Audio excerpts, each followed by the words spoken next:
একসাথে করব কাজ করব দেশ সবার আগে বাংলাদেশ।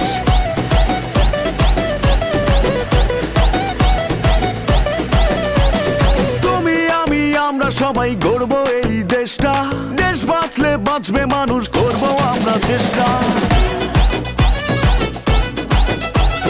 কৃষক শ্রমিক মজুর ভাইয়ের শ্রম হবে